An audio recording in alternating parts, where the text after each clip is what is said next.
அனைவருக்கும் அன்பான இனிய வணக்கம். வாழ்க வையகம், வாழ்க வளமுடன். குரு வாழ்க, குருவே துணை. இன்றைக்கு நாம் பார்க்க இருக்கக்கூடிய பகுதி எழுத்திலக்கணம். தொல்காப்பியத்தில் எழுத்ததிகாரத்தில் நாம் எழுத்திலக்கணம் குறித்த செய்திகளை கடந்த ஒரு வார காலமாக பார்த்து கொண்டு வருகின்றோம். அந்த வகையில் இறுதி இயல் பற்றிய செய்தி எழுத்ததிகாரத்தில் 9வது இயல் குற்றியலுகர புணரியல், அது பற்றிய செய்திகளை இந்த வகுப்பில் நாம சிந்திக்க இருக்கோம். நிலைமொழியில் குற்றியலுகரம் இருந்து அது வறுமொழியோடு புணருகிற போது ஏற்படுகிற அந்த மாற்ற நிலைகள், அதை பற்றியே ஒரு இயலை தொல்காப்பியர் அமைத்திருக்கிறார்.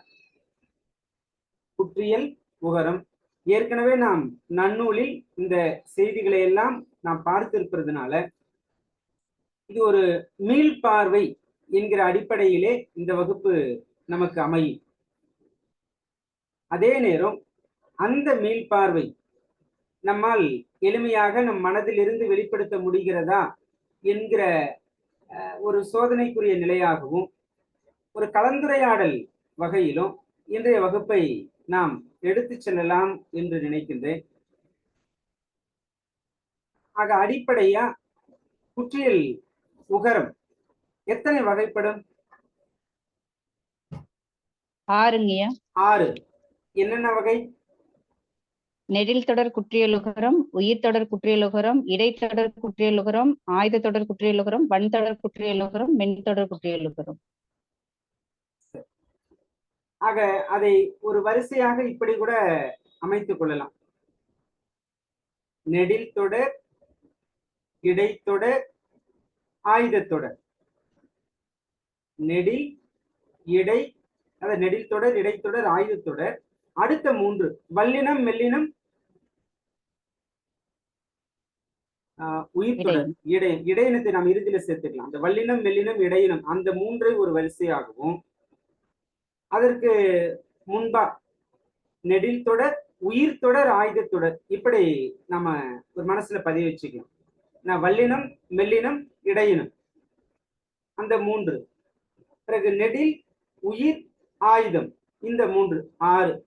இந்த 6 இடங்களில் தான் அந்த உகரமானது குறுகி ஒலிக்கும்.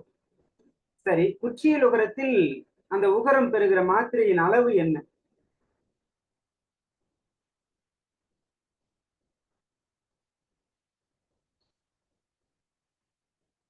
குற்றியல் ஒரு குற்றெழுத்துக்குரிய மாத்திரை,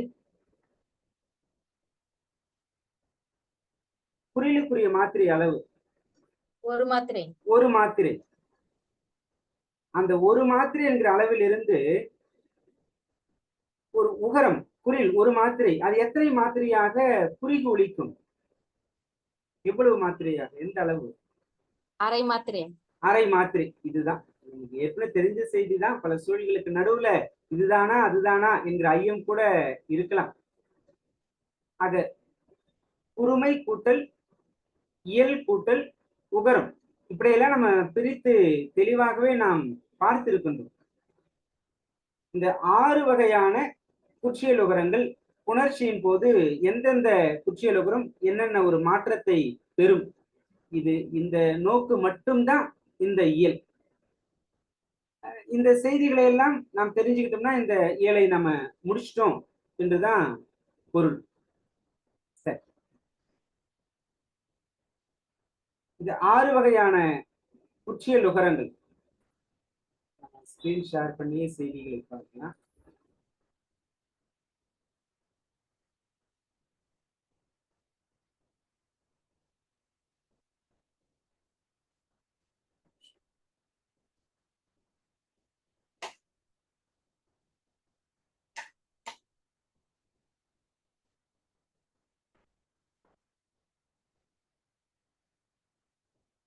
குற்றியலுகர புணரியல்.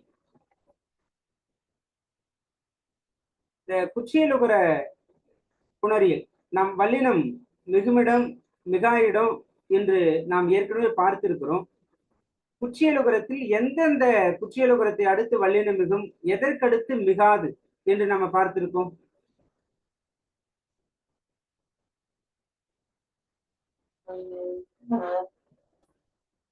நினைவுக்கு வருதுங்களா பார்த்த செய்திகள்? வல்லினம் மிகுமிடம் மிகாயிடம்.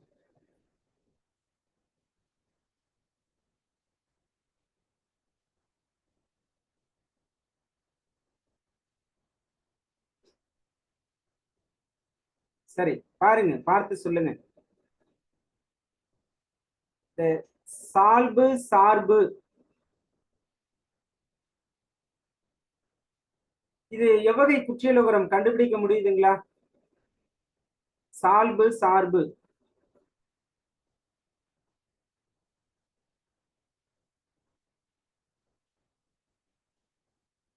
எல்லாரும் பேசலாம். இந்த சால்பு சார்பு என்பன ஆறில் எவ்வகை குற்றியலுகரம்?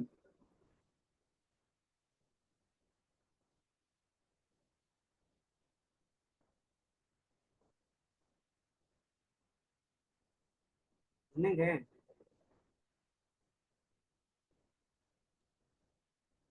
இடைத்தொடர். சரி, செல்வராஜ் ஐயா வணக்கங்க ஐயா. வணக்கங்க. தேர்வுல எப்படி இருந்தது இன்னைக்கு? நல்லா எழுதிட்டு வந்துருக்கேங்க ஐயா. மகிழ்ச்சி மகிழ்ச்சி.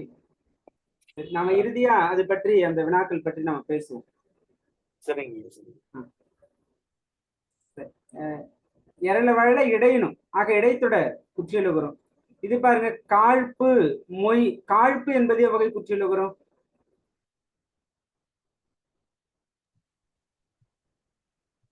வன்தொடர். வன்தொடர் தான். என்ன காரணம்? இறுதி உகரத்துக்கு முன்னாடி இருப்பது வல்லினம், அதுதான் அடிப்படை காரணம். இங்கே மொயம்பு என்பது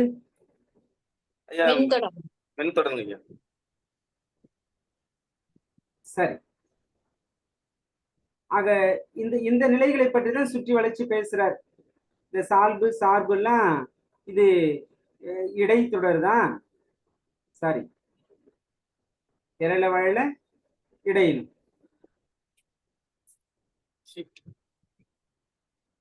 சரி, இந்த நிலையிலிருந்து அது மாறி அமையாது என்கிற ஒரு செய்தியை பதிவு செய்கிறாரு. பிறகு அல்வடி புணர்ச்சி, வேற்றுமை புணர்ச்சி இரண்டு நிலையிலும் குற்றியலுகரம் வரலாம். மாசு பெரிது, நாட்டு வாழ்த்து என்கிற வகையில் இது வேற்றுமை அல்லாத வழியிலே புணருகிற புணர்ச்சி. இது வேற்றுமையில் புணருகிற புணர்ச்சி, நாட்டு மாசு என்று. இந்த வன்தொடர் குற்றியலுகரத்திற்கு முன்பாக வல்லினம் மிகும் என்று நாம உறுதியா பார்த்திருக்கோம். அந்த செய்தியை தான் அங்க பதிவு செய்கிறார். வன்தொடர் குற்றியலுகரத்தை அடுத்து வல்லினம் மிகும். பிறகு வருகிற மொழியில் நிலைமொழி குற்றியலுகரம் தான். வருமொழியில எகரம் வந்தால் அந்த நிலைமொழி உகரம் எகரமாகும். இது நம்ம எங்க பார்த்திருக்கோம்? குற்றியல் இகரத்துல பார்த்திருக்கோம். ஆமா, குற்றியல் இகரத்துக்கு நாம இரண்டு செய்தி சொல்லியிருக்கோங்க. அந்த இரண்டுல முதல் செய்தி இது. இரண்டாவதா நம்ம பார்த்தது என்ன செய்தி நினைவுக்கு வருதுங்களா? நாடு கூட்டல் உரி. சொல்லுங்க, விரிவா சொல்லுங்க. குற்றியல் இகரத்திற்கு இரண்டு செய்திகள் நாம பார்த்திருந்தோம். ஒன்று நாடு கூட்டல் யாது. ஆமா, நாடு கூட்டல் உரிங்க ஐயா.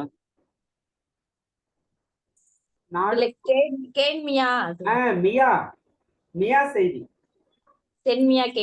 ஆமாங்க ஆமாங்க, அதுதான் நாம இங்க கவனிக்க வேண்டியது. ஒன்று வருமொழி எகரம். எகரம் வந்துச்சுன்னா நிலைமொழி உகரம் இகரமாகும். ரெண்டாவது கேன் குட்டல் மியா, சென் குட்டல் மியா, கேள்மியா கேன்மியா என்றும், செல்மியா சென்மியா என்றும் மாற்றம் பெறுவது. இந்த ரெண்டே ரெண்டு நிலைகள் தான் குற்றியலுகரம். சரி, நெடில் தொடர், உயிர் தொடர், இந்த இரண்டு நிலைகளிலும் வல்லினம் மிகும். இதுவும் நாம் ஏற்கனவே சொல்லிட்டோம். நெடில் தொடர் குற்றியலுகரத்திலும் உயிர் தொடரிலும் இந்த வேற்றுமை புணர்ச்சி நிலையிலே வல்லெடுத்து மிகுந்து வரும். யாடு கூட்டல் கால் யாட்டுக்கால், இல்ல ஆடு கூட்டல் கால் ஆட்டுக்கால், இது நெடில் தொடர். வயிறு கூட்டல் பசி வயிற்று பசி, இது உயிர் தொடர். வயிறு என்பது வயிற்று என்று எப்படி மாறுகிறது? இதற்கு ஒரு விதி சொல்லியிருந்தோமே.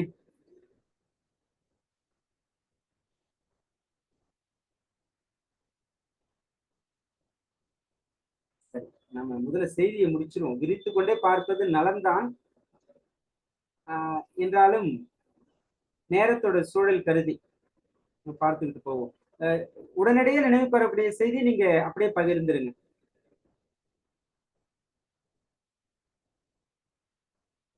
இந்த நெடில் தொடரில் கூட, நெடில் தொடரிலும் உயிர் தொடரிலும் வல்லினம் மிகும் என்று பார்த்திருக்கோம்.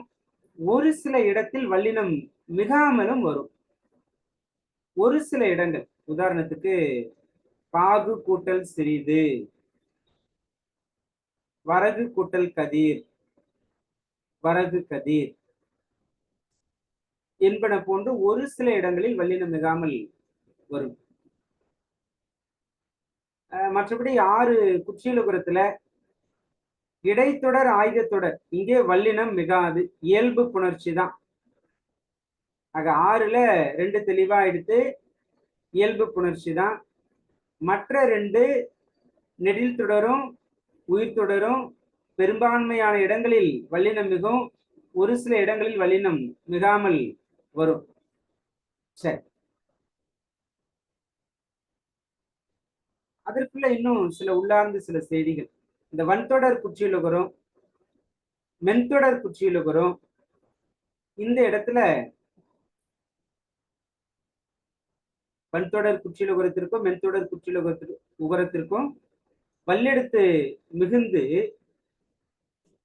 அந்த நின்ற சொல்லில் உள்ள மெல்லொற்று வல்லொற்றாகும் இடமும் உண்டு. இதெல்லாம் உள்ளார்ந்த சில செய்திகள். கொக்கு கூட்டல் கால், கொக்கு கால், புறக்கு கால், இதுல வன்தொடர் இருக்கு. இங்க மென்தொடருக்கு சொல்றாங்க பாருங்க. என்கு கூட்டல் குட்டி, என்கு கூட்டல் குட்டி, இங்க என்கு நஞ்சன மெல்லினம், ஆக மெல்லினம். இந்த மெல்லினம் அதற்குரிய இனமான வல்லினமாக மாறுகிறது, இட்டாக. ஆக என்கு கூட்டல் குட்டி எட்கு கூட்டல் குட்டி என்று புணர்கிறது. ஆக இந்த உதாரணத்தை நம்ம கவனித்துக் கொள்ள வேண்டும். என்கு கூட்டல் குட்டி எட்கு கூட்டல் குட்டி என்றும் புணரலாம். காரணம், மென்தொடர் குற்றியலுகரத்தில் நின்ற சொல்லின் மெல்லொற்று வல்லொற்றாகவும் மாறும், வல்லொற்றாகவும் மாறும். இது வன்தொடருக்கு சிக்கலே கிடையாது. அது வன்தொடர் குற்றியலுகரம் வந்தால் அங்கே வல்லினம் மிகுவது இயல்பு. சரி, பிறகு இதுல சில மரப்பெயர்கள் அது அம்சாரியை பெறும். குற்றியலுகர மரப்பெயர்கள் அம்சாரியை பெறும்.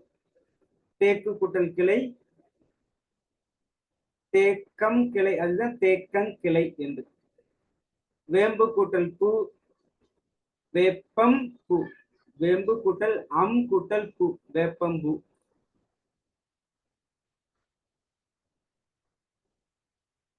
இந்த மெல்லூற்று மரப்பெயர்கள வல்லூற்று ஆகும் என்று பொதுவாக சொல்லப்பட்டாலும் சில இடங்கள்ல வல்லூற்றாக மாறாத இடமும் உண்டு.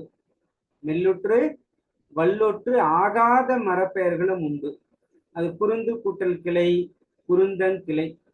ஒருவேளை இது போன்ற பகுதிகளிலிருந்து வினாக்களை எடுத்து கொடுக்க துவங்கினாங்கன்னா புதுசா அவங்க உதாரணத்தை எல்லாம் தேடுவாங்கன்னு நம்ம எதிர்பார்க்க முடியாது. அதனால குறிப்பிட்ட இந்த உதாரணங்களை மனதில் பதிய வைத்துக் கொண்டாலே பெரும்பான்மை அப்படியே வருவதற்கு வாய்ப்பு. புன்கு கூட்டல் பூ, புன்கு கூட்டல் அம் கூட்டல் பூ, புங்கம் பூ என்று. நெடில் தொடர், குறிப்பாக ஏறு இது போன்ற நெடில் தொடர் சொற்களும், இந்த வட்டு போன்ற அந்த வல்லொற்று தொடர் சொற்களும் அம் சாரியை பெறும். அம் சாரியை பெறும். ஏறு கூட்டல் அம் கூட்டல் கோல், ஏரன் கோல், வட்டப்போர், வட்டம் போர். சில மென்தொடர் சொற்களில் இருக்கக்கூடிய மெல்லொற்று வல்லொற்றாக மாறாமல் அக்கு சாரியை பெறுகிற சொற்களும் உண்டு. ஒன்று கூட்டல் அக்கு கூட்டல் கூகை, குன்ற கூகை என்று. குன்ற கூகை. எண்ணு பெயர்கள் அன்சாரியை பெறும். ஏழன் என்று நாம பார்த்திருக்கோம். ஏழு கூட்டல் அன், ஏழன். பிறகு வண்டு பெண்டு இந்த சொற்கள் இன்சாரியை பெற்று வரும். வண்டு பெண்டு இல்ல குற்றியலுகர சொற்கள் என்பதனால இந்த ஏழில் இந்த செய்திகளை எல்லாம் பதிவிட்டு குறிப்பிடுறாங்க. வண்டின் கால், பெண்டின் கால் என்று. சில இடத்துல இந்த பெண்டு என்கிற சொல் இன்சாரியை பெறுவதோடு அன்சாரியையும் பெறலாம். பெண்டின் கால் என்றும் குறிப்பிடப்படலாம், அல்லது அன்சாரியை பெறுகிற போது பெண்டன் கை என்றும் குறிப்பிடலாம். ஆக பெண்டு என்கிற சொல் மட்டும் இன்சாரியும் பெற்று வரும், அன்சாரியும் பெற்று வரும். வண்டு என்பது இன்சாரியை பெற்று வரும். பிறகு வினாச்சொல் அன்சாரியை பெற்று வரும். யாது, யாது எவ்வகை குற்றியலுகரம்?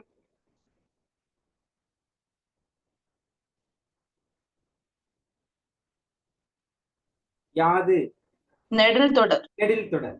சரி, அன்சாரியை பெற்று வரும்.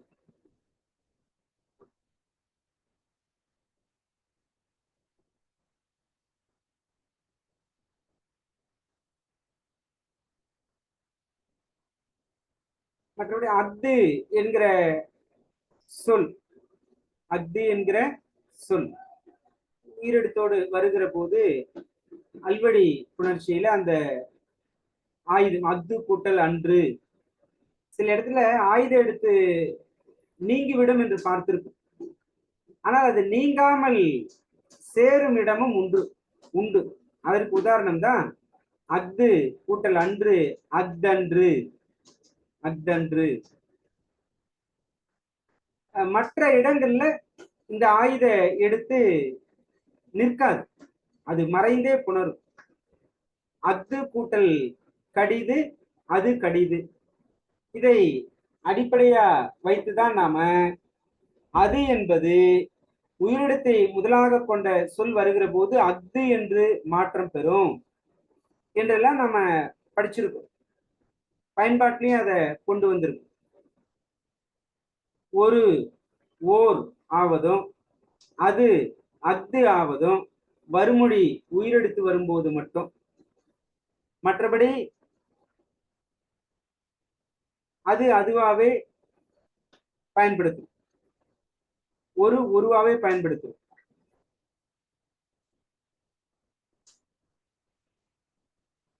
வேற்றுமை அல்லாத புணர்ச்சியிலே எல்லா குற்றியலுகரங்களும் இயற்கை புணர்ச்சி தான், இயற்கையாகத்தான் புணரும். வல்லினம் மிகாது, வல்லினம் மிகாது. வரகு பெரிது, என்பது போன்று. இப்படி சொல்லிட்டு அடுத்து சொல்றாரு, அந்த வன்தொடர் குற்றியலுகரம் மட்டும் அல்வடியிலும் வல்லினம் மிகுந்து வரும்.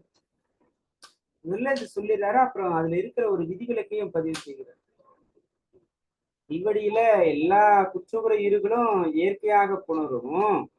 ஆனால் அந்த வல்லோற்று தொடர் குற்றுகுரம், அதாவது வன்தொடர் குற்றுகுரம் மட்டும் வல்லினம் மிக்கு புணரும். கொக்கு பறந்தது.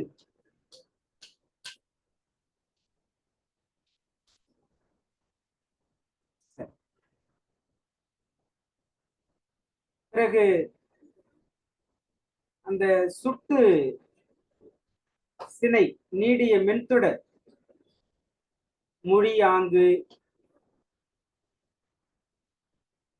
மென்தொடர் மொழி வருகிற போது,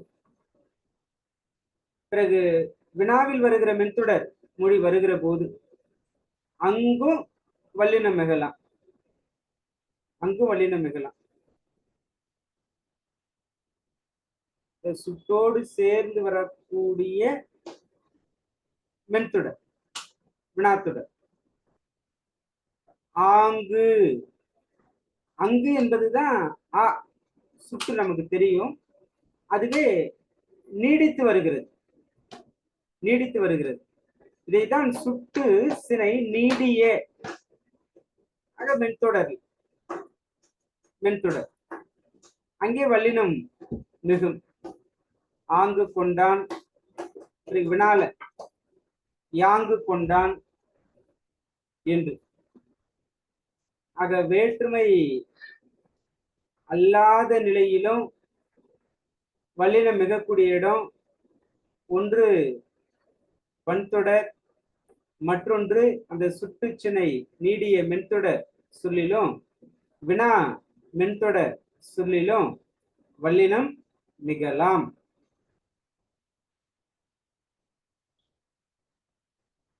இதுல யாங்கு என்பதற்கு மிகலாம், ஆனால் அது இயல்பாக முடிந்தாலும் தவறு கிடையாது. அது இயல்பாக வல்லினம் மிகாமல் முடிந்தாலும் தவறு கிடையாது. ஒற்றுநிலை தெரியாது அக்கோடு வருவும் அக்கிளை முடியும் உல, இப்படி யாங்கு கொண்டான் என்று ஒற்று இல்லாமல் வருவதும் இருக்கு. அதே நேரம் அங்கு, இங்கு, உங்கு, எங்கு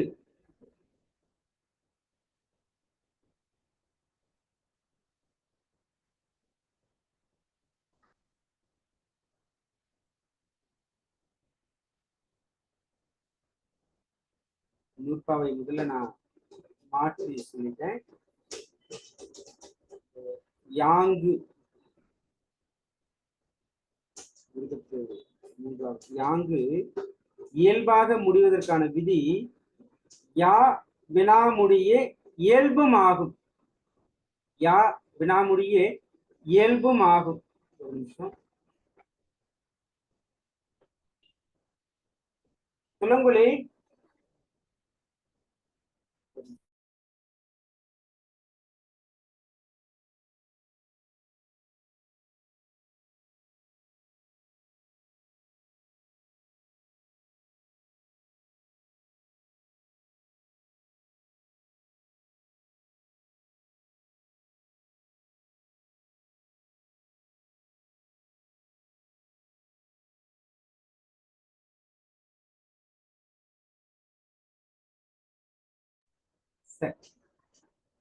நாம நம்முடைய செய்தியை தொடரலாம்.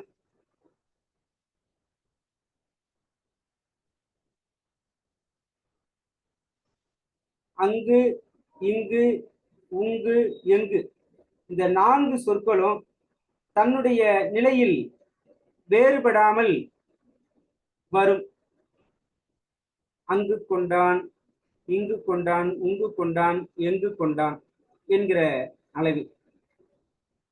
இதுல அதுக்கு அடுத்துதான் உண்டு என்கிற ஒரு சொல், அது உள்ளது என்கிற பொருளில் வந்தால் முன்பு இருக்கிற அந்த இறுதி மெய்யோடும் கெடும்.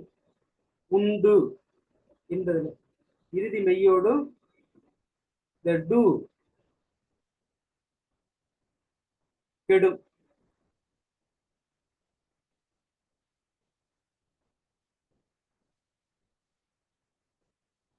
மெய்யோடும் கெடும் சொல்லக்கூடாது. மெய் கெடாமல் தான் இருக்கு. டூ மட்டும்தான் கெடுகிறது.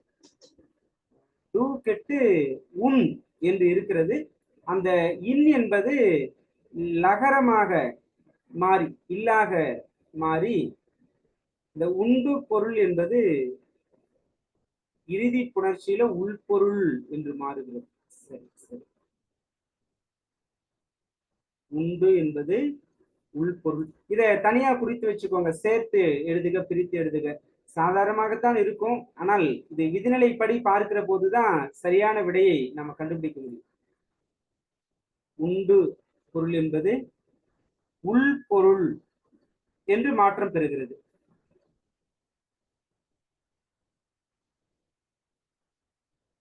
சரி.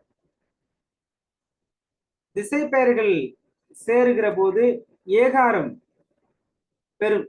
வடக்கே, தெற்கே என்று திசை பெயர்கள் ஏகாரம் பெறும் குற்றியலுகரத்துல. இந்த திசை பெயருக்கு முன்பா திசை பெயர் வந்தா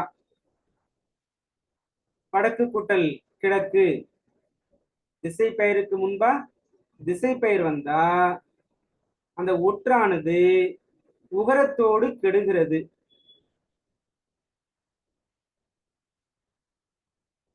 ஒற்று இக்கானது பூவோடு கெட்டு வடகிழக்கு. தெற்கு என்ற சொல் தென் என்று ஆகி தென்மேற்கு. தென்மேற்கு.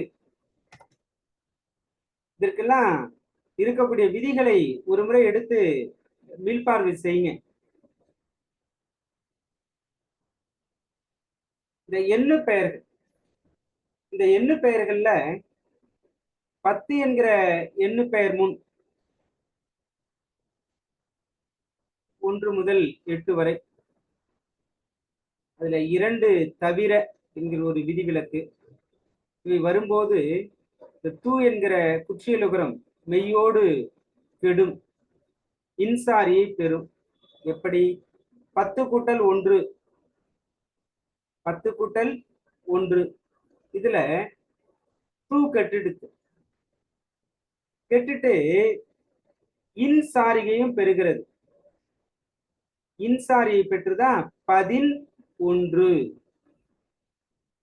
11 எண்ணு பெயர்கள்ல 2 தவிர 1 முதல் 10க்குள்ளாக 2 தவிர்த்து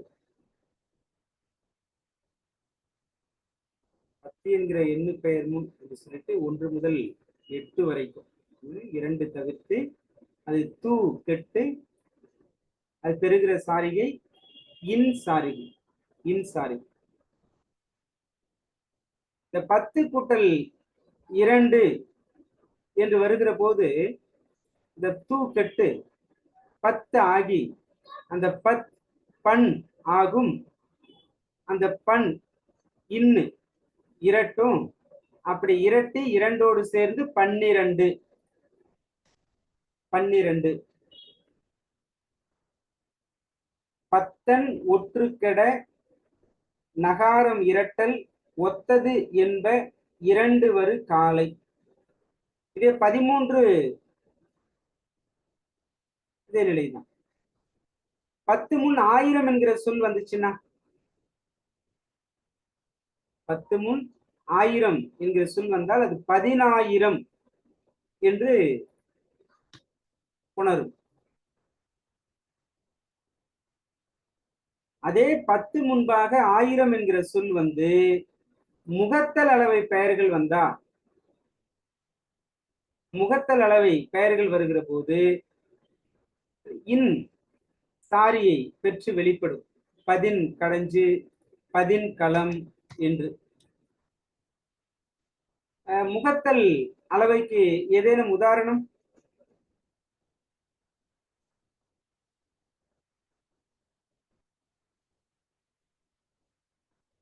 முகத்தல் அளவைக்கு உதாரணம். முகத்தல் அளவை ஆகு பெயர்.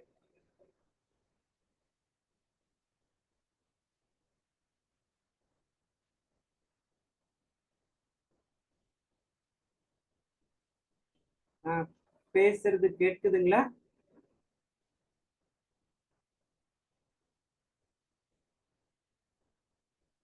சரி, அப்ப தேடுங்க, குறிச்சு வச்சுக்கோங்க. இதெல்லாம் எளிமையான செய்தி தான், இருந்தாலும் தேடல் இருக்கட்டும். பதில் சொன்னா தேடல் நின்று போய்விடும். முகத்தல 3 படி கொடு. படி கொடு. படி ஒரு படி கொடு, 2 படி கொடுன்னு கேட்கணும் அளவுல. பால் 1/2 லிட்டரு 1 லிட்டரு. சரி, அதாவது முகத்தெல்லாம் மொண்டு கொடுக்கிறது, நீர்ம பொருள். அப்போ நம்ம என்ன சொல்லலாம், 1/2 லிட்டர் பால் கொடுங்க. நீங்க சொன்ன அந்த 1 மரக்கா 2 மரக்கா அல்லது படி, அது எந்த வகையில சேர்க்கலாம்? எடுத்தல் அளவை. எடுத்தல் அளவை. எடுத்தல் அளவை. சரி சரி, அது எடுத்தல் அளவை. இப்போ நீர்ம பொருளை நம்ம கையில எடுக்க முடியாது, அது முகர்ந்துதான் கொடுக்கணும். ஆனா மற்ற தானியங்கள் ஆகட்டும், மற்றதுல நம்ம கையில எடுக்கலாம். சரி சரி. அடுத்து 1 முதல் 9 வரை இருக்கக்கூடிய எண்களின் முன்பாக 10 என்கிற சொல் வரும்போது, அந்த 10 என்கிற சொல்லில் உள்ள இத்து என்கிற அந்த ஒற்றுக்கெட ஆயுதம் இயற்கையாகி வரும். 10 என்பது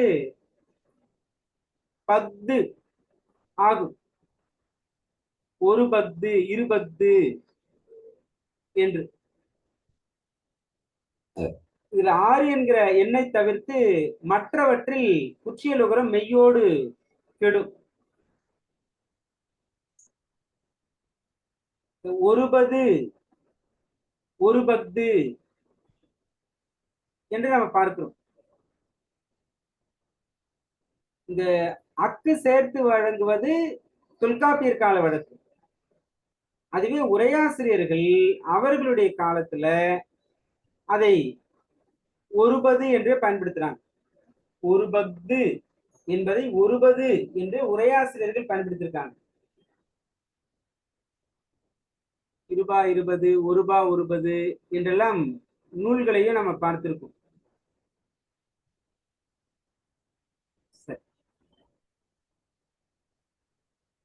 1 2 இதுல இன் இர்ரா மாறும், உகரமும் சேர்ந்து வரும். அப்படி வருகிற போதுதான் 1 என்பது 1 என்றும் 2 என்பது 2 என்றும் நாம் வழங்குவது. அதாவது 10க்கு முன்னாடி 1 10 2 10 என்று சொல்லுகிறோம் இல்லையா? 1 10 2 10ன்னு சொல்லாம 1 10 2 10 30 என்று சொல்லுவது. 3 கூட்டல் 10 30. அது இன்றைக்கு நாம 30 என்று குறிப்பிடுறோம். 60 தொல்காப்பியர் கால வழக்கு. இன்னைக்கு நம்ம 60 என்று வழங்குறோம். இந்த 3 என்பது முப் என்று மாறி 30. சரி, 4 இதெல்லாம் எளிமையான செய்திகள் தான். 4 என்பது நான் என்று மாறி பிறகு நார் என்று மாறி 40 40 என்று மாறுகிறது. 5 என்பதை 5 ஆகி பிறகு ஐம் ஆகி 50. 5 கூட்டல் 10 50. நம்ம இலக்கணம் இது வரைக்கும் நம்ம அறியவில்லை அல்லது கவனத்துல நினைவுல இல்லை என்றாலும் நடைமுறையில நமக்கு தெரிஞ்சிடும். அதை வைத்துக்கொண்டு நம்ம சரியான பதிலை கொடுத்துடலாம். 8 என்பது 8 ஆகி பிறகு டன்னகரியின் எண்ணாகி 8 கூட்டல் 10 80 என்று வருகிறது. அதே போன்றுதான் 9 கூட்டல் 10 இது 90 என்று நாம் எப்படி சொல்லுகிறோம்? பெரிய விளக்கத்தை கொடுக்கிறாருங்க. பாருங்க, 9 கூட்டல் 10. அந்த ஒகரம் முதல்ல 9ல ஒகரத்தோட அந்த தகரம் ஊற்றி, உகரத்துடன் தகரம் ஊற்றி அது தோ ஆகுதான். பிறகு இந்த ரன்னகரையின் டன்னகரையினாக மாறுகிறதா, மாறி அது இரட்டிக்கிறதா தொன் என்று. பிறகு அந்த ஆயுதம் பகரும் கெட, எங்க ஆயுதம் பகரும் கெட ஊ வருகிறதா, வந்து அது தொன்னு, ஏற்கனவே இந்த அளவுல நின்று இருக்கு இல்லைங்களா, அது தொன்னு ஊ நெடில் வந்து தொன்னு என்று மாறி, பிறகு இந்த தூவானது ரூவாகி 90 என்று வருகிறதா.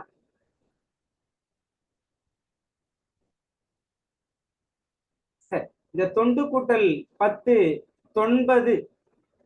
தொண்டு என்கிற எண்ணு பெயரை குறிப்பிடும் சங்க இலக்கிய நூல் எதுங்க?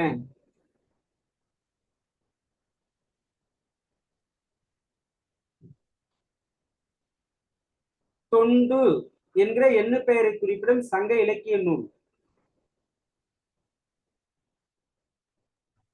பரிபாடல் ஐயா. உறுதிப்படுத்தணும், எனக்கு சட்டுன்னு துல்லியமான நினைவுக்கு வரல, சரி பார்த்துக்கலாம். பரிபாடல் தான் நினைக்கிறேன், நம்ம உறுதிப்படுத்திக்கலாம். தொண்டு என்கிற எண்ணு பெயர்.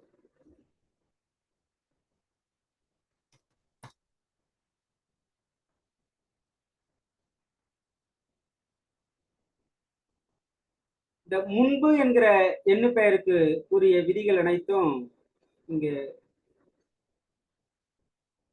முன்பு, முன்புன்னா முன்பு இல்ல, இதற்கு முன்பு எண்ணு பெயருக்குரிய விதிகள் அனைத்தும் இங்க ஒருகலம், இருகடஞ்சு, எண் கடஞ்சு, கூறியது கூறல் தான் நிறைய சொல்லிக்கிட்டு போறாரு. 3 என்பதுல இந்த 3 என்பது மூ ஆகி சொல்லுக்கு ஏற்ற மாதிரி முக்களம் என்றும் முப்பானை என்றும் வருவது. 5 என்பது ஐமாகி அந்த வல்லினம் மெல்லினமாகி ஐங்கலம் என்று வருவது. வறுமொழியில காச தாப்ப வந்தா அதற்கு தக மெல்லெடுத்து பெறுவது நம்ம ஏற்கனவே பார்த்திருக்கோம். 8 என்பது சற்று முன்புதான் நம்ம விளக்கி இருக்கோம். 8 என்பதுதான் எண், எண் மண்டை, எண் வட்டி, எண்ணகல், எண் உழக்கு. ஆக டன்னகரின் போட்டா 8. 10 எண் 10 10 எண் 8 11 18. இது கடந்த டிஎன்பிஎஸ்சி குரூப் 4 இப்போ சமீபத்தில் நடந்தது, அந்த தேர்வுல கேட்டிருந்தாங்க.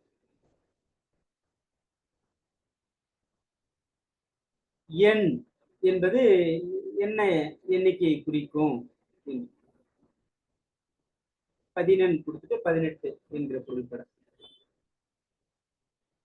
5 3 என்கிற சொற்களை தொடர்ந்து நம வருகிற போது அது ஐமண்டை, மெல்லெடுத்து மிகுந்து ஐமண்டை, முன்னாழி என்று புணருவது.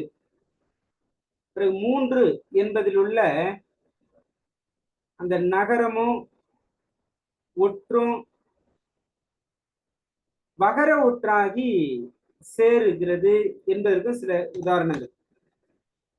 3 கூட்டல் வட்டி மூவட்டி, இதை குறிச்சு வச்சுக்கோங்க. 3 கூட்டல் வட்டி மூவட்டி. 4 கூட்டல் வட்டி நால்வட்டி. 4ல நகரம் இல்லா மாதிரி கூவும் கெடுது. பிறகு 5 கூட்டல் வட்டி ஐவட்டி, ஐ இவ்வு நினைவு வந்தும் வராமலும் புணர்வது.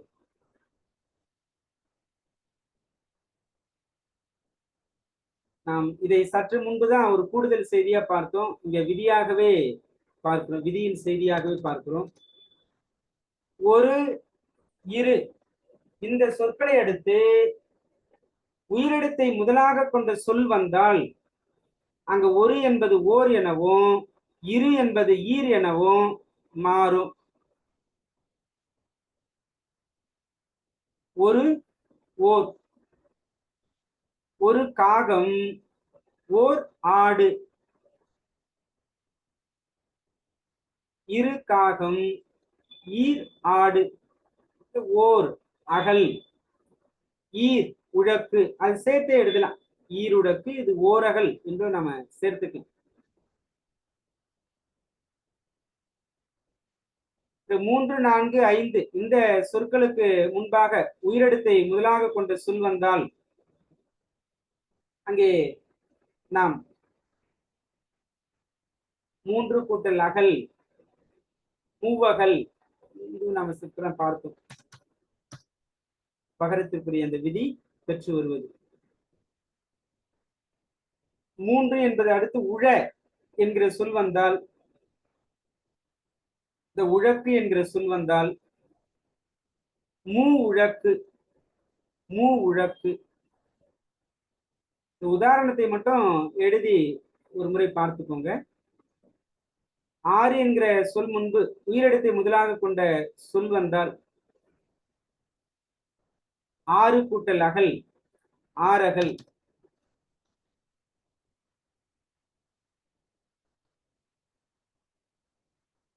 9 என்கிற சொல் மட்டும் தன்னுடைய வடிவத்துல மாறாதான், மாறாமல் இன்சாரியை பெற்று வரும். 9 என்கிற சொல் மட்டும் தன் வடிவத்தில் மாறாமல் இன்சாரியை பெற்று வரும் 9 களம். 9 1ல இருந்து 9 வரைக்கும் அந்த எண்ணு பெயர்கள் நிலைமொழியா இருந்து வருமொழி 100 வந்தால், இதற்கு முன் நம்ம 10க்கு ஒரு விதி பார்த்தோம். அந்த விதியே இங்கு பொருந்தும். அது 1 என்பது ஒரு என்று மாறி 100, 2 என்பது இரு என மாறி 200, 300, 400, 500, 600 என்று உணர்ந்து வெளிப்படுவது. அதற்கு ஒவ்வொன்றிற்கும் தனித்தனியே விளக்கத்தை கொடுக்கிறார். 3 என்பதுல இந்த ரன்னகரம் தன்னகரமா மாறி 300 என்று வருவது. சில நேரத்துல நம்ம கூடுதல் பதிலா ரன்னகர இன்னு ரன்னகர நூவே கூட கொடுத்துருவாங்க. எது சரி என்கிற குழப்பம் கூட வரலாம். ஆனால் சரியானது தன்னகரம் தான் 300. அதுவே ரன்னகரம் போட்டா பொருள் இருக்கானா? இருக்கு. ரன்னகரம் போட்டாலும் பொருள் இருக்கு, ஆனா வேறு பொருள். இதற்கு என்ன பொருள்? அதாவது முன்பு இருந்த 100. சரி, முன்பு இருந்த 100. அதே போன்று இது கூடுதல் செய்திதான். முன்னாள்,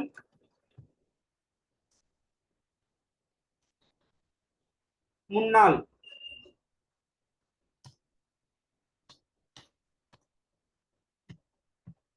இந்த ரெண்டுத்துக்கும் பொருள் முன்னாள்னா நமக்கு முன்னாடி இருக்க பொருள் இல்லையா? ஆமா, இது வந்து குரூப் 4 அளவு. முன்னாள் அப்படின்னா முன்னாள்ல இருந்தது. புரியுது புரியுது. இப்போ சில நேரத்துல தொடர்ல கொடுக்கிற போது தமிழக முன்னாள் முதல்வர் என்று கொடுத்துருவாங்க. அது போல கொடுக்கும்போது இது நமக்கு உயர் தகுதி நிலை உடையவர்களுக்கு பொருந்தாது என்றாலும் ஒரு செய்தியா நம்ம இங்க நினைவில் எடுத்துக்கணும். தமிழக முன்னாள் முதல்வர் என்று வரும்போது எந்த இல் எடுத்துக்கலாம்? பொதுலகரம் வரும். முன்னாள் பொதுலகரம் என்று நீங்க எதை குறிப்பிடுறீங்க? அந்த கடைசி இருக்க இது இது சரி. நாள். இது நம்ம வருடல் நகரம் என்று சொல்லலாம், அல்லது கீழ்நோக்கு நகரம் என்று சொல்லலாம். தற்கால சமச்சீர் புத்தகத்துல இதற்கு கொடுக்கப்பட்டிருக்கிற பெயர் ரன்னகர நகர நகரம். நகர நகரம். காரணம், இது நான் போலவே இருக்கின்றதுனால இத நகர லகரம் என்றும், இதற்கு ஒரு பெயர் கொடுத்திருக்காங்க. இது வகர லகரமா, இதற்கு வகர லகரம். சரி, இது செய்திருக்கோம். இந்த 4, 5 இது மட்டும் 4 கூட்டல் 100 400, 5 கூட்டல் 100 500 என்று தம்முடைய ஒற்று தெரியாமல் வருகிறது. 9 கூட்டல் 100 900. இதற்கு என்ன விளக்கத்தை சொல்றாங்க பார்க்கலாம். ஓ தோவா மாறுது. ஓ தோவா மாறிடுச்சு. 9 கூட்டல் 1000 இல்லாம 100ன்னு. மன்னிக்கணும், 1000. 9 100க்கு நம்ம பார்த்துட்டோம். 9 கூட்டல் இது 1000 என்று வந்திருக்கணும்.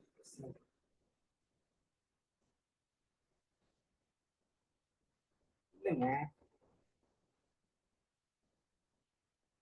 சரிதாங்க, சார் சரியாதாங்க சார் இருக்கு. சரியாதாங்க சரியா இருக்கு. தான் இருக்கு. 9 கூட்டல் 100. சரிதான். இது 9 மேம் கூட்டல் 1000 900 போட்டா, கன்வெர்ட் பண்ணிட்டாங்க. ஆமா ஆமா, அது 9,000 9,000க்கு தான் அது. ஆமா, ஓ, 9,000 சரிங்க. ஆயிடும். சரி. 9 கூட்டல் 100 இங்க ஓ என்பது தோவா மாறுது. இந்த இன்னு என்பது இல்லா நகர லகரமா மாறுகிறது. மாறி அந்த இல்லே இரட்டிக்குது. ஏற்கனவே நம்ம பார்த்தது போலதான் இல்லா இரட்டிக்குது. இரட்டித்து விட்டு அந்த 100 இருக்கு இல்லைங்களா, அந்த 100ல இருக்கிற இந்து கெடுகிறது. பிறகு அது ஊ ஆகிறதா. இப்ப இந்த இல்லம் இந்த ஊ ஆகி அப்படியே சேரல. அதுக்கு அடுத்து ஒரு விளக்கத்தை கொடுக்கிறார். பின்பு அது இகரமாக மாறுகிறது. இகரமாக மாறி ஈற்றுமெய் மகரமாகுதான். விதியில எப்படி குறிப்பிடுகிறார் என்று பார்க்கலாம். 88 பெரிய அளவுக்கு தான் சொல்றார்.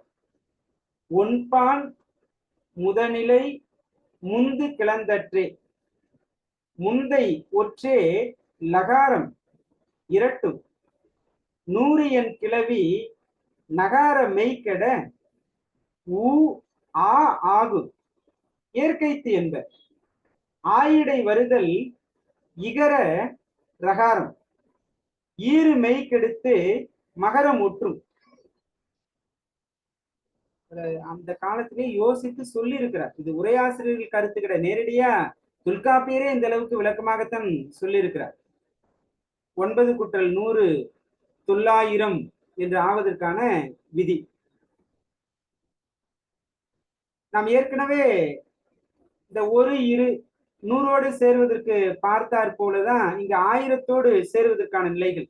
ஒரு இரு 1000 முதல் மொழி, அந்த முதல் வறுமொழியோட அந்த முதல் எழுத்து உயிரெழுத்து என்பதனால அது ஒரு என்பது ஓர் என்றாகி 1000, இரு என்பது ஈர் என்றாகி 1000 என்று வருகிறது. அந்த ஈர் என்பது இர். இங்க கூட பாருங்க, இந்த ஓர் இங்க இரு என்பது இர்ராகத்தான் மாறுகிறது. 1000 இரு இர். அது 1000 என்று குறிப்பிட்டாலும் தவறு கிடையாது என்று அடுத்த ஒரு நூற்பால விளக்கத்தை கொடுக்கிறார். 1000 1000 2000 1000 என்று வந்தாலும் தவறு கிடையாது. இந்த 3 நூற்று வகரம் 3 கூட்டல் 1000 3000 அங்கு வகரம் வருகிறது. 4 கூட்டல் 1000 4000, 5 கூட்டல் 1000 5000, 5 ஐயா மாறுது. 6 6000, 9 1000தோடு சேருகிற போது தன்னுடைய வடிவம் மாறாமல் இன்சாரியை பெற்று 9000. இதை நாம குறித்துக் கொள்ளலாம் நினைக்கிறேன். காரணம், சில நேரத்துல 9000 என்றும் கொடுத்துட்டு 9000 என்றும் கொடுத்துட்டு அதற்கு அடுத்து இந்த ரெண்டுமே சரி என்ற ஒரு ஆப்ஷனும் இருக்கலாம். சரி, 100,000 என வறுமொழி வரும்போது இந்த 100 ஏற்கனவே சொன்ன அந்த விதிதான் இங்கும். ஒரு 100,000, இரு 100,000 என்று குறிப்பிடுவது. 100க்கு அப்புறம் 1, 2 அந்த எண்கள் வந்தா அது எப்படி புணருகிறது? அந்த 100 என்பதுல இருக்கிற அந்த உகரம் நீங்கி ரகர ஒற்றாக மாறி 101, 102 என்று மாறுகிறது. இப்ப 10 என்று வந்தாலும் 120, 120. இந்த அக்கு சேர்த்து வர்றது தொல்காப்பியர் காலம், 20 என்று அக்கு இல்லாமல் வருவது உரையாசிரியர் காலம் என்பதையும் நாம நினைவுல எடுத்துக்கொள்ளலாம். அதுவே நிறை பெயர்கள் முன்பா 100 வருகிற போது 100 கடைஞ்சு அல்லது 100 கடைஞ்சு வல்லூற்று மிகுந்தும் வரலாம், இது இல்லாமலும் வரலாம். 100 கடைஞ்சு என்று 10, 20, 30 இந்த சொற்கள் முன்பா 1 முதல் 9 வரைக்கும் இருக்கக்கூடிய அந்த எண்கள் வந்தால் 10, 1 பத்து, அதான் 1 பத்துன்னு சொல்றேன். 2 பத்து 20. இந்த ஆயுதம் கெட்டு விடுகிறது, ஒற்று மிகுகிறது. 1 பத்து ஆயுதம் கெட்டு 20, 21, 31 என்பன போன்று. இதுவே 1000 வருகிற போது இன்சாரியை பெற்று 1,10,000, 20,000 என்று வருகிறது.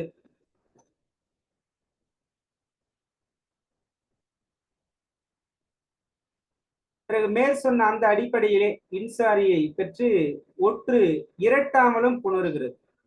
1 பதின் களம், 30 கடைஞ்சு, 30 கடைஞ்சு என்று 30 இன்சாரியோடு வந்திருக்கு. இங்கு இன்சாரி இல்லாமலும் வந்திருக்கு 30 கடைஞ்சு என்று. சரி, இந்த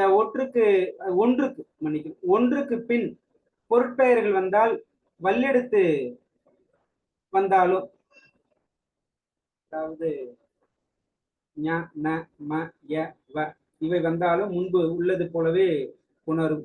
1 கனி, 2 பழம், 3 பாக்கு என்பன போன்று.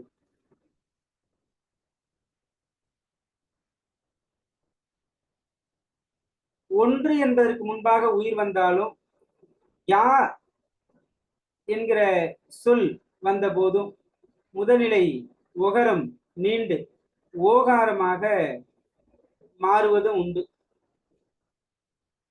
அப்போது அந்த ரூ முழுவதும் கெடும். இடையினமா கொடுத்திருக்காங்க.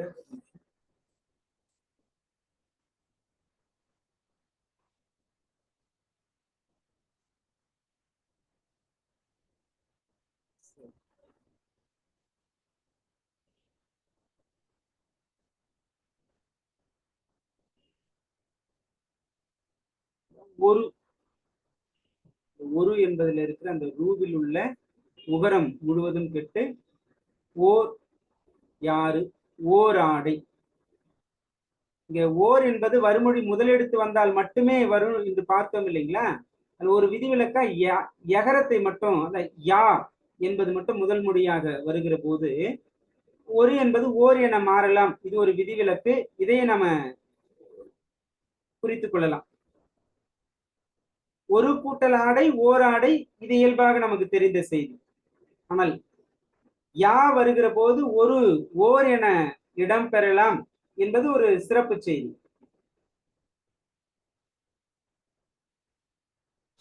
சரி, பிறகு அந்த 2 முதல் 9 வரை இருக்கக்கூடிய அந்த எண்ணு பெயர்கள், அதற்கு முன்பு மா என்கிற சொல் வருகிற போது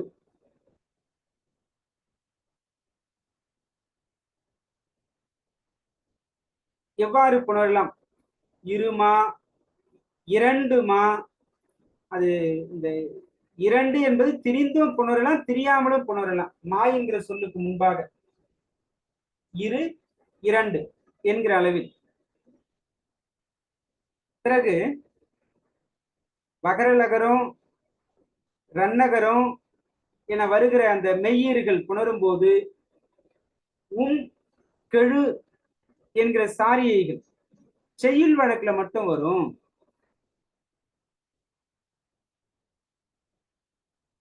போன் போன் கூட நாம் ஏற்கனவே பார்த்திருக்கோம், மகர குறுக்கத்துல பார்த்திருக்கோம். இதே உதாரணம் தான். கல்கெழு நாடன் என்பன போன்று.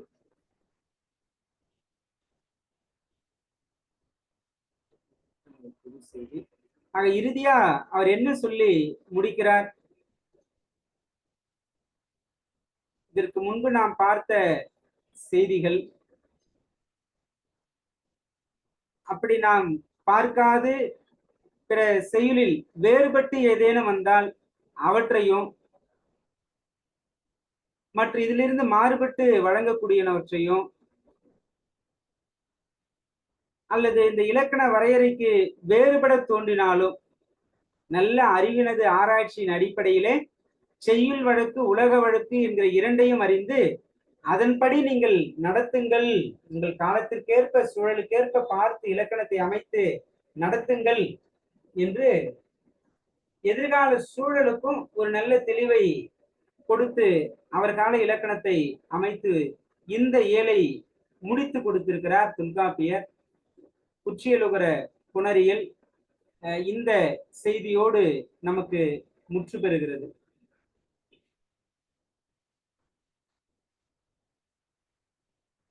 அடுத்ததா நம்ம தொல்காப்பியத்துல சொல்லதிகார பகுதி பார்க்க இருக்கோம். அதற்கு முன்பு இந்த பகுதி சார்ந்த உங்களுடைய கருத்துக்கள் ஏதேனும் இருந்தாலும் பதிவு செய்யலாம்.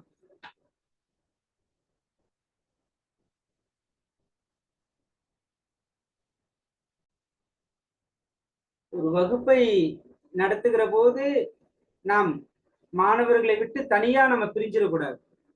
அவங்க வேறு நாம வேறு என்று பிரிகிற போதுதான் அந்த ஒரு பிரிவினை நிலையே ஏற்படுது மனசளவுல.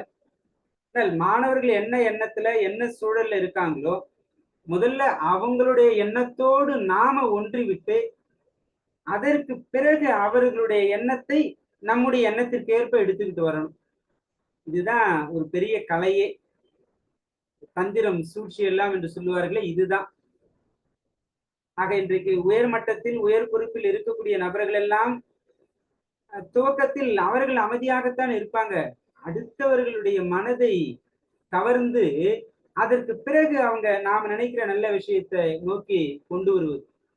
இந்த சிந்தனை எப்படி இந்த இடத்தில் வெளிப்படுகிறது என்று யோசிக்கும் போது எடுத்திலக்கணம், சொல்லிலக்கணம் இந்த இரண்டையும் நாம் எண்ணி பார்க்கும் போது எடுத்திலக்கணம் தனித்தனி எழுத்துக்கள் சார்ந்த ஒரு நிலையை பற்றி நம்ம பார்க்கிறோம். அதனால கவனச்சிதறல் மிகுதியாக ஏற்படவும் வாய்ப்பு இருக்கும். ஆனால் அதை விட சற்று எளிமையானது சொல்லிலக்கணம் என்பது என்னுடைய நோக்கில் நான் கருதுகிற ஒன்று. இந்த சொல்லிலக்கணத்துல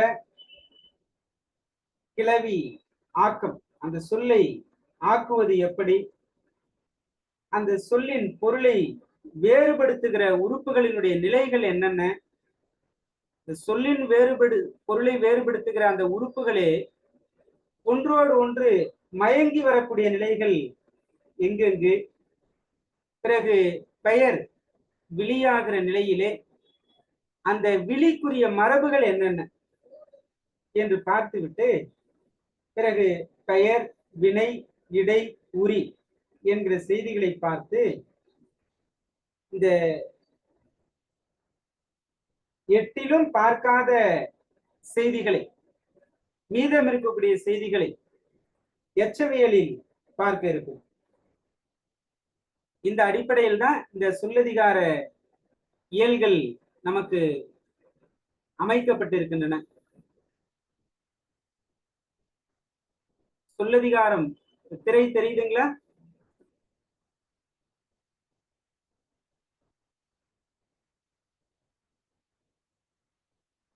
ஐயா இன்னும் சொல்லதிகாரத்தை மாத்தலைங்க ஐயா. ஓ சரி.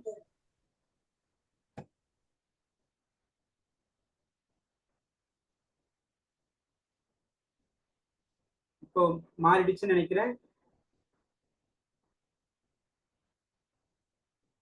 மாறிடுச்சுங்க.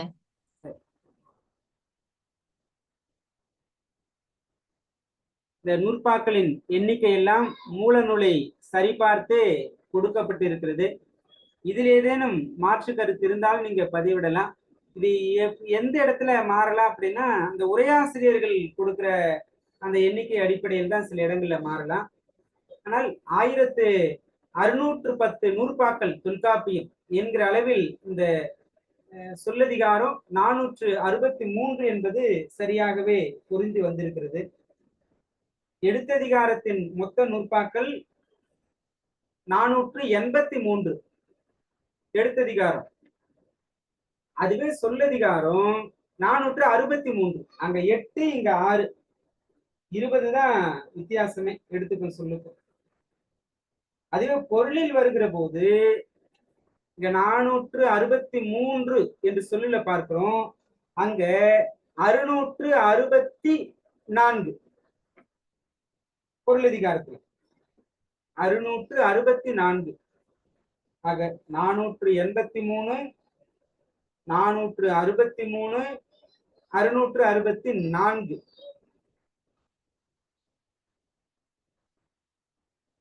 ஆக மொத்தம் தொல்காப்பியத்தின் மொத்த சூத்திரங்கள் 1610.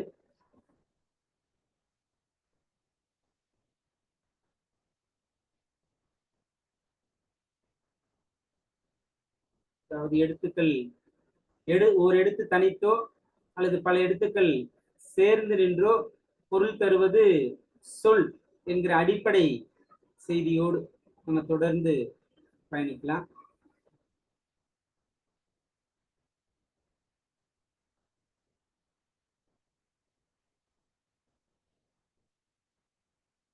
நம்ம கிளவியாக்கம்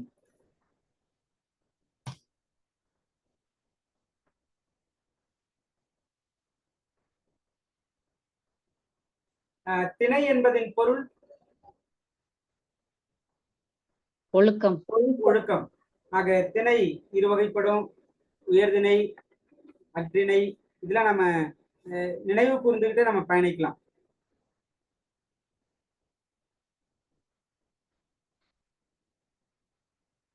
அந்த உயர்திணை 3 பால், அற்றிணை 2 பால். இதுதான் உயர்திணையோட 3 பால் 2வது சூத்திரம். அக்னியின் 2 பால்கள், ஒன்றன் பால் பலவின் பால், அது 3வது சூத்திரத்துல குறிப்பிடுறாரு. பிறகு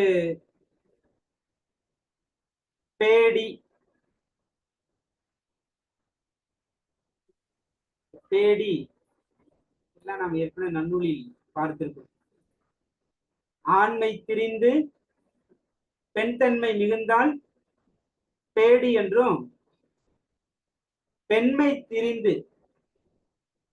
ஆண் தன்மை மிகுந்தால் அலி என்றும் நாம குறிப்பிடுறோம். சரி,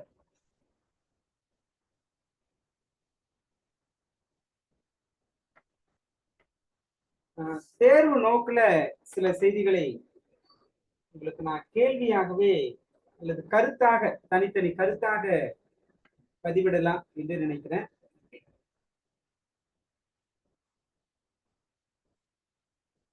இங்கு ஆண்பால் ஒருமை,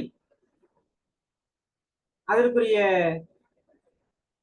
ஈறு எதுன்னா நகரம். ஆண்பால் ஒருமைக்கு நகரம், பெண்பால் ஒருமைக்கு லகரம்.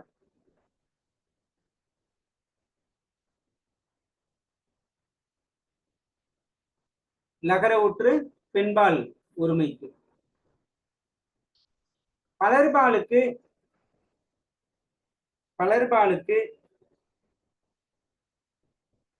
ரகரம், பகரம், மாத்.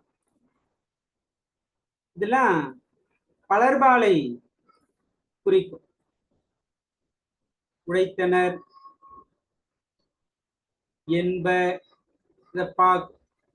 தம்பிமார், தம்பிமார் என்று. அதே அற்றிணைக்குரிய ஈறுகள், அற்றிணைக்குரிய ஈறுகள் டு, ரு, டு. அற்றிணை, அற்றிணையிலே ஒருமைக்கு, குறிப்பா அற்றிணை ஒருமைக்கு. இப்ப தூக்கு வந்தது, ரூக்கு போயிற்று, டு குறுந்தாட்டு என்று. இது அற்றிணை பன்மைக்கு அ, ஆ, வ. அற்றிணை பன்மை ஈறுகள். அ ஓடின, ஆ நடைபெறா, வ வருவ என்று.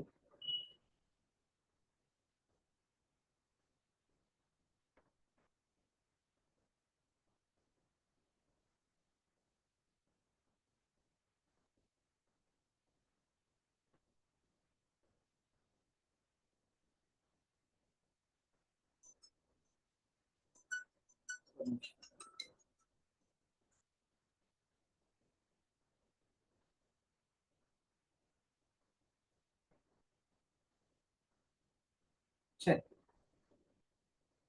உயர்திணை, அற்றிணை, இந்த ரெண்டு திணைகளிலும் 5 பால்களையும் குறிக்க, இரண்டு திணைகளிலும் 5 பால்களையும் குறிக்க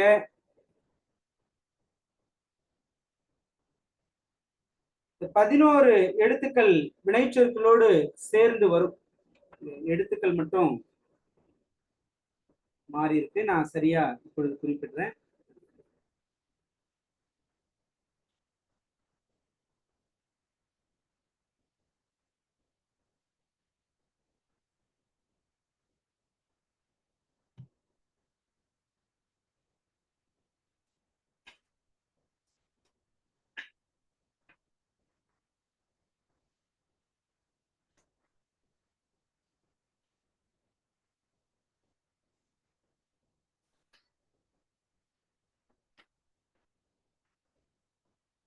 சரி.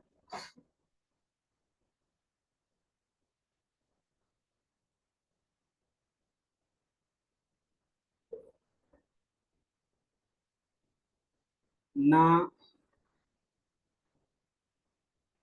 லா,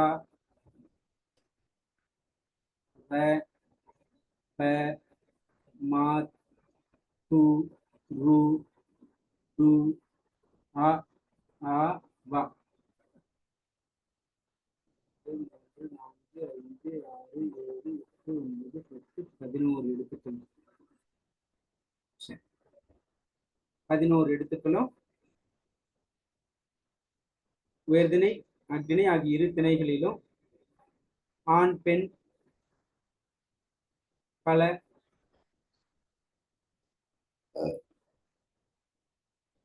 ஆண், பெண், பலர், ஒன்றன், பலர், இந்த 5 பால்களை குறிக்க இந்த 11 எழுத்துக்களும் வினைச்சொற்களோடு வரும். இந்த 11 எழுத்து 2 திணை 5 பால் அறிவதற்கு பயன்படும்.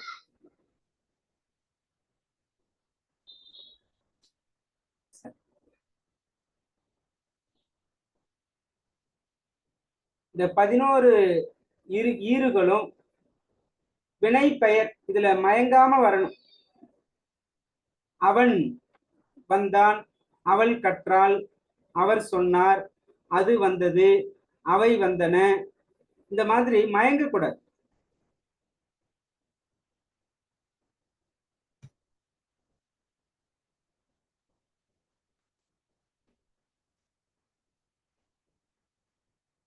பேடி, இந்த செய்தி நாம் இப்போதுதான் நினைவு கூர்ந்தோம். ஆண்மையில் திரிந்த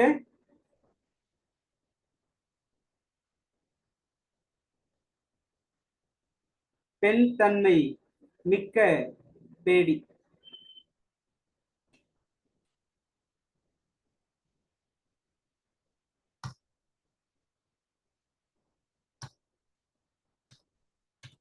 இந்த சொல் வந்துட்டு இந்த ஆண்பாலை குறிக்கிற ஈரோடு வருவதற்கு இடம் கிடையாது, இது தனித்தது என்பதற்கான ஒரு கூடுதல் செய்தி.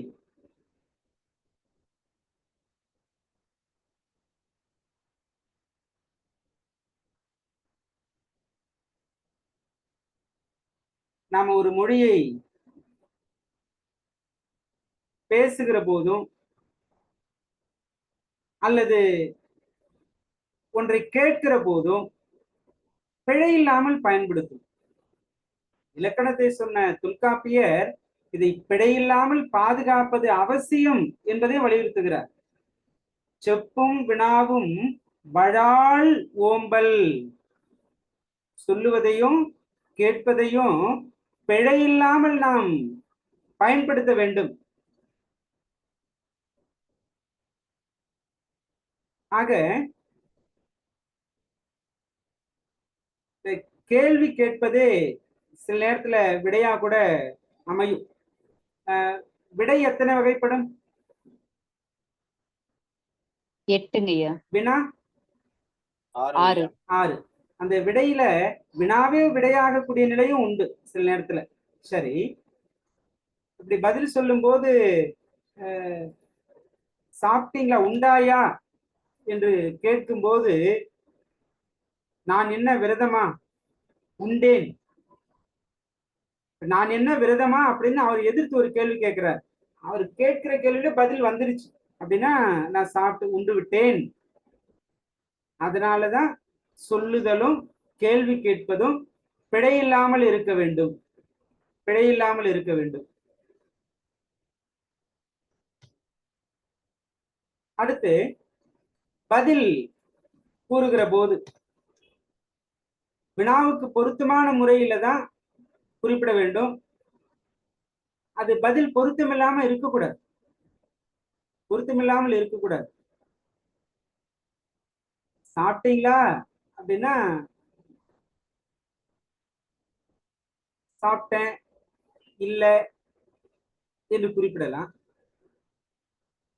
வயிற்று வலி, வயிற்று வலி என்று சிலர் இவ்வாறு கூறுவதும் உண்டு. இப்படி சொல்லுவது என்னன்னா, இது சிறிதுதான் வலு என்றாலும் அது பொருள் பொருத்தம் உடையதாகவே எடுத்துக்கொள்ளலாம். வயிற்று வலினா சாப்பிடல அப்படிங்கிறது அங்க பெறப்படுகிற ஒரு பதில், நேரடி பதிலா இல்லை என்றாலும் இதை நீக்க வேண்டாம், எடுத்துக்கொள்ளலாம். பதில் கூறும்போது வினாவுக்கு பொருந்திய முறையில் அமைந்து சிறிது வலுவாக அமைந்தாலும் நீக்கும் நிலைமை இல்லை, நாம் இதை ஏற்றுக்கொள்ளலாம் என்பது.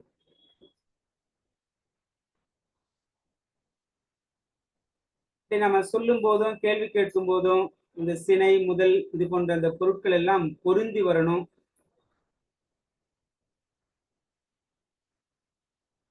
பொருத்தமில்லாம பேசக்கூடாது. இதெல்லாம் இயல்பான செய்தி தான். அவ கண்ணை விட உன்னுடைய கண்ணு அழகா இருக்குன்னு சொல்லலாம், ஆனா அவ தலையை விட உன் கண்ணு அழகா இருக்கு அப்படின்னு சொல்லக்கூடாது. கண்ணுன்னா கண்ணோடு ஒப்பிடலாம், தலை என்றால் தலையோடு ஒப்பிடலாம். மதி போலும் முகம் என்பது ஒரு வழக்கு, இது தகுதி அடிப்படையிலே குறிப்பிடுகிற தகுதி வழக்கு. ஆக மண், நீர், காற்று இவையெல்லாம் இயல்பு வழக்கு. இந்த 2 வழக்கையும் தழுவி அல்லது மாறி நடக்கிற ஒரு பகுதி சொற்கள், இவற்றையெல்லாம் நீக்க வேண்டாம், ஏற்றுக்கொள்ளலாம். ஒரு சிறிய அளவில் மாறினால் ஏற்றுக்கொள்ளலாம், ஆனால் முழுமையா மாறக்கூடாது.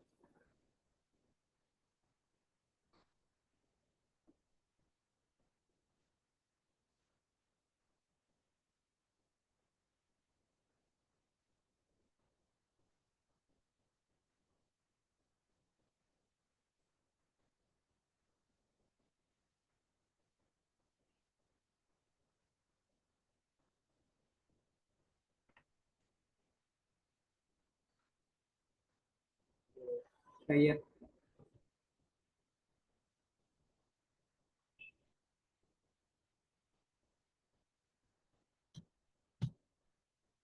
கரு ஞாயிறு,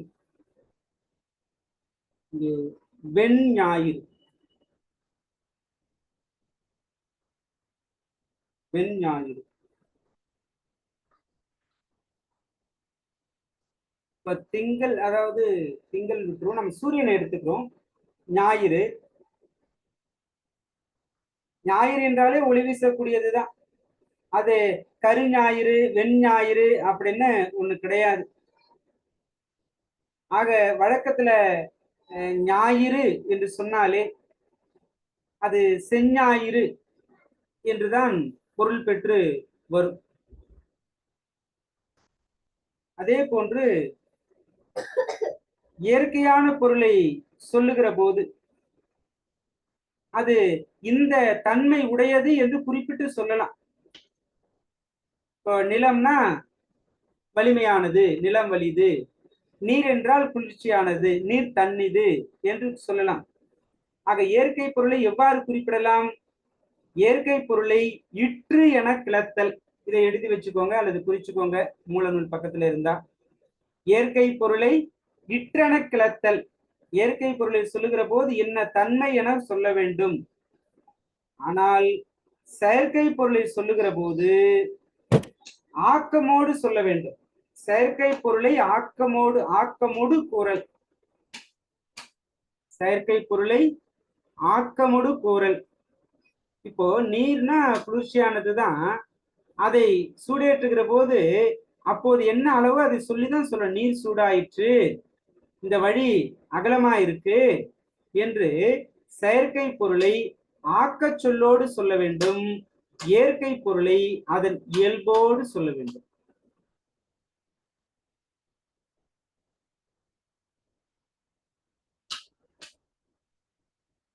இந்த ஆக்க சொல்லை சொல்லுகிற போது, ஆக்கச்சொல் எதற்கு? செயற்கைக்கு, செயற்கை பொருளுக்கு. காரணத்தை முன்வைத்து சொல்லணும்.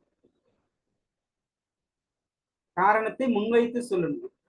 இப்ப இரவு பகலாக படித்ததால் பட்டம் பெற்றான். பட்டம் பெறுதல் ஆக்கம்.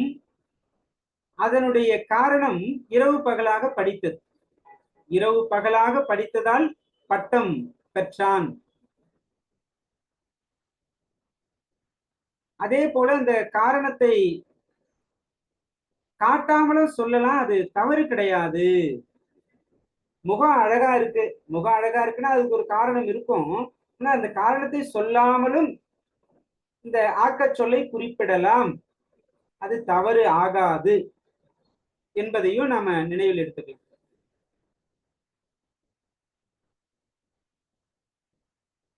இப்ப நமக்கு இந்த உயர்திணை என்று தெரிந்த ஒரு சொல் ஆண்பாலா பெண்பாலா என்று தெரியலன்னா அதை பன்மையில சொல்லிடலாம். யாரோ ஒருத்தர் நிற்கிறாரு, அவரு ஆனா பெண்ணான்னு தெரியல. இப்ப பொது அடிப்படையில அங்கே நிற்பவர் யார் என்று கேட்டுடலாம். நிற்பவன், நிற்பவள் என்று குறிப்பிட்டு கேட்காம நிற்பவர்.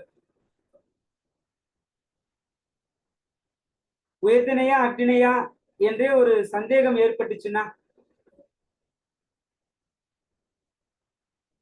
அந்த நேரத்துல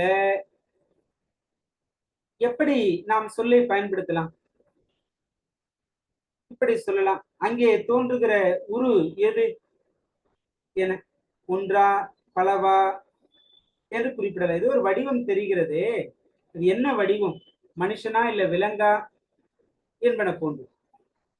அது ஒருமையா பன்மையா என்கிற சந்தேகம் வரும்போது பன்மையிலேயே சொல்லலாம், பன்மையில் குறிப்பிடலாம் என்கிறார். கடிதங்கள் எத்தனை என்று. இப்ப பதில் சொல்றவங்க ஒன்றுதாங்க என்று சொல்லுவாங்க.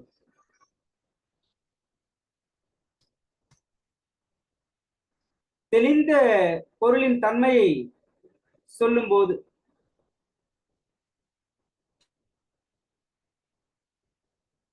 தெரிந்த பொருளின் தன்மையை சொல்லும் போது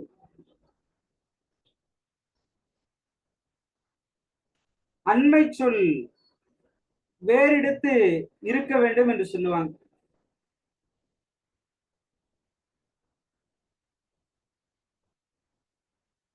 தெளிந்த பொருளின் தன்மையை சொல்லும் போது அந்த அண்மை சொல் வேறிடத்து இருக்க வேண்டும். தன்மை சுட்டலும் உரித்தன முடிவ அண்மை கிளவி வேறிடத்து ஆன ஆண் அல்லன் பெண்மகள், ஆண் அல்லன் பெண்மகள் என்று.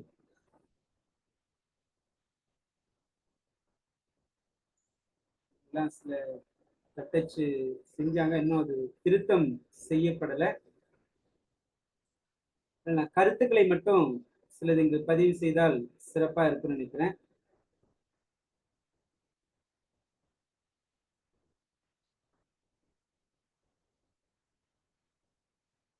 இந்த அடைமொழி வருகிற போது இந்த செங்கால் நாரை, செங்கால் நாரை, இதுல செம்மை என்பதுதான் நிறம், வண்ணம்.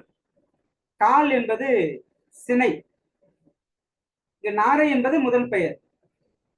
இப்படி எந்த வரிசையில் அமைக்கலாம் அப்படின்னா, முதல்ல அடை, அதற்கப்புறம் சினை பெயர், அடுத்து முதற் பெயர். இப்படி மூன்றையும் இந்த வரிசையில் அமைக்கலாம். முதலில் வண்ணம், பிறகு சினை, அடுத்து முதல். வண்ணம், சினை, முதல் என்கிற அடிப்படையில் ஒரு பெயரை நாம் அமைத்து குறிப்பிடலாம்.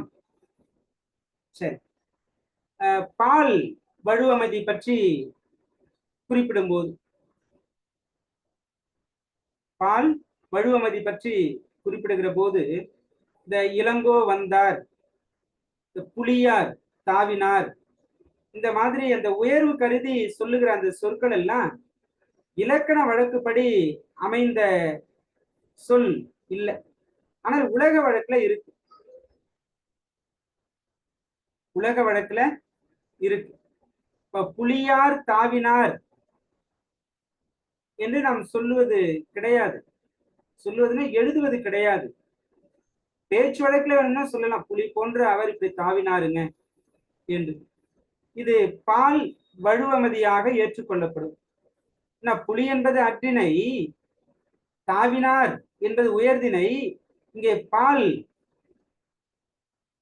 தினையே மாறுகிறது, ஆனால் ஆறு என்பது உயர்தினைக்குரியதாக வருது. ஆறு என்பது உயர்தினைக்குரியதாக வருகிறது. இது உலக வழக்கில் இருக்கக்கூடியது என்பதை நாம் கவனத்துல எடுத்துக்கலாம். இடம் மூன்று வகைப்படும்: தன்மை, முன்னிலை, படர்க்கை. இந்த மூன்று இடத்திற்கும் உரிய சொற்கள் ஏற்கனவே எல்லாம் என்கிற ஒரு சொல்லை நாம பார்த்திருக்கோம். இங்க செல்லுதல், வருதல், தருதல், கொடுத்தல், இந்த நான்கு சொற்களுமே மூன்று இடங்களுக்கும் உரியன. மற்ற தொடர்கள்ல தட்டச்சு பிழை இருக்கு, நீங்க கருத்தை மட்டும் எடுத்துக்கோங்க. செல்லுதல், வருதல், தருதல், கொடுத்தல், இந்த நான்குமே மூன்று இடங்களுக்கும் உரியன.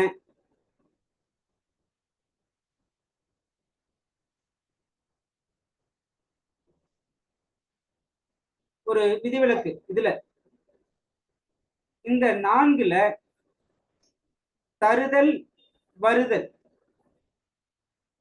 தருதல், வருதல், இந்த இரண்டும், இந்த சொற்கள் தன்மை முன்னிலை இந்த இடத்துக்கு வரும். தன்மை முன்னிலைக்கு வரும். எனக்கு தந்தான், என்னிடம் வந்தால், தருதல், வருதல். எனக்கு தந்தான், என்னிடம் வந்தால், உனக்கு தந்தால், உன்னிடம் வந்தான், இல்ல வந்தால். ஒரு விதிவிலக்கா இந்த ரெண்டையும் தனித்து கீழே ஒரு பாயிண்டா குறிச்சுக்கோங்க. ஷார்ட் ரொம்ப எளிமையா உங்களுக்கு புரியுற மாதிரி நீங்க குறிப்பெடுத்துக்க. அதுக்கடுத்து மற்ற சொற்கள் வேற என்ன? செல்லுதல், கொடுத்தல் ரெண்டு இருக்கு. இந்த ரெண்டு சொற்களும் படற்கைக்கு வரும். படற்கைக்கு வரும்.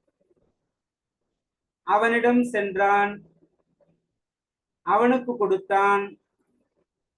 ஆக 3 இடங்களுக்கும் பயன்படுத்துகிற சொற்கள் நிலையாகத்தான் இந்த 4ஐ பார்க்கிறோம். இதுல வருதல் தருதல் தன்மை முன்னிலைக்கு, செல்லுதல் கொடுத்தல் படற்கைக்கு.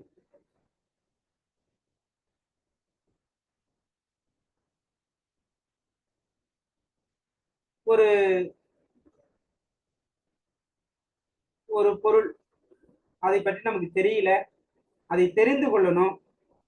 அதற்கு நாம் என்ன சொல்லை பயன்படுத்தலாம் என்றால் யாது என்கிற சொல்லை பயன்படுத்தலாம் அக்னிக்கு. அதுவே உயர்திணைக்கு வருகிற போது எவன் என்கிற சொல்லை பயன்படுத்திக்கலாம். யாது எவன். அறியாத பொருளை தெரிந்து கொள்வதற்கு யாது எவன் என்கிற 2 சொற்களை பயன்படுத்திக் கொள்ளலாம். தெரிஞ்ச பொருளே, ஆனா அதை பற்றி சற்று தெளிவு தேவைப்படுது, அதற்கு நாம் என்ன சொல்லை பயன்படுத்தலாம்? தெரிந்ததற்கு யாது என்கிற வினாச்சொல். யாது, அதை அறிந்த பொருளை தெளிவுபடுத்துவதற்கு யாது என்பதை பயன்படுத்துகிறேன். இந்த மரங்களுக்குள் தேக்கு மரம் யாது என்று கேட்கலாம்.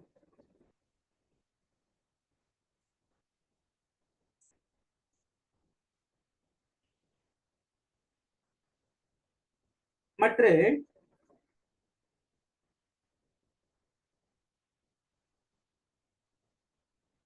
சினை முதல் 2 நிலை உண்டு. இந்த சினை முதல் என்கிற அந்த 2 நிலையில்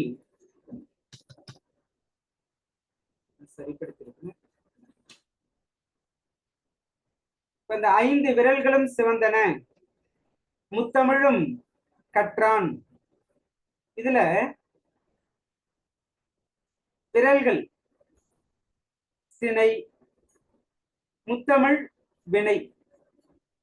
முத்தமிழ் வினை இது போன்று இது உண்மை பெற்று வருவது. உண்மைன்னா 2 சொல்லுக்குமே சேர்ந்தார் போல வரணும். ஆனால் அந்த சினையோடு இந்த சினை உண்மை பெற்று வருவதும் ஓரிடத்துல, அல்லது வினை உண்மை பெற்று வருவதும் உரியது. சினை விரல் முதன்மைக்கு நம்ம முத்தமிழையும் பார்க்கிறோம். முத்தமிழும் கற்றான் என்று.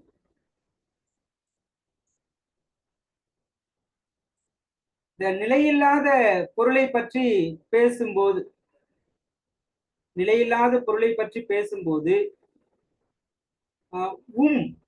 என்பதை வெளிப்படுத்தி பேசணும். என்பது நிலையில்லாத பொருளை பேசும்போதும் வரணும். எப்படி? குருடு காண்டல் பகலும் இல்லை. குருடு காண்டல் பகலும் இல்லை. இது நிலை கிடையாதுதான். அவர்கள் பார்ப்பது பகலில் கூட இயலாத நிலை என்பதைத்தான் சொல்றோம். அங்க அங்கும் பயன்படுத்திக்கலாம் என்பதுதான் இங்கு செய்தி.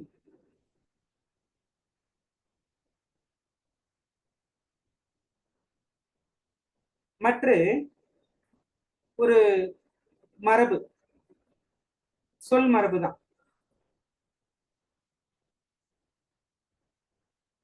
இது நாம விடையில கூட பார்த்திருக்கோம். ஒரு புத்தக கடையில போயிட்டு மணிமேகலை இருக்கா என்று கேட்டா சிலப்பதிகாரம் தவிர்த்த மற்றதெல்லாம் இல்லப்பா என்று சொல்றது, இல்ல சிலப்பதிகாரம் இருக்குன்னு சொல்றது. ஆக நாம கேட்காத, இந்த கேட்ட பொருள் அல்லாத மற்ற ஒரு பொருளை சொல்லி அதனோடு சேர்த்து இல் என்பதையும் சொல்லலாம். இது ஒரு மரபு தான். இல்ல யாருக்குரிய மரபுன்னா வணிகருக்குரிய மரபு. குறிப்பா வணிகருக்குரிய மரபு. கடையில போயிட்டு நாம் ஏற்கனவே பார்த்து தானே, உளுத்தம்பருப்பு இருக்கா அப்படின்னா வேறொரு பருப்பு சொல்லி இந்த பருப்பு இருக்கே என்று சொல்லுவது. இது வணிக மரபு. எப்பொருளாயினும் அல்லது இல் எனின் அப்பொருள் அல்லா பிரிது பொருள் கூறல். அவங்க கேட்கிற பொருள் இல்லை அப்படின்னா மற்ற ஒரு பொருள் இருக்கு என்று குறிப்பிடலாம்.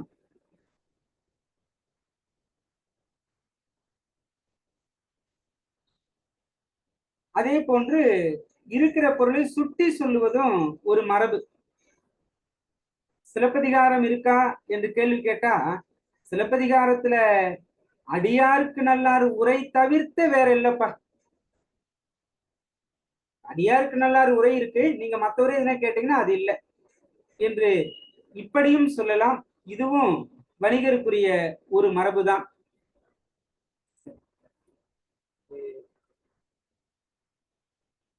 இந்த நூற்பாவோடு நம்ம நிறுத்திக்கிட்டு அடுத்த செய்தியிலிருந்து அடுத்த வகுப்பில் நம்ம பார்க்கலாம்.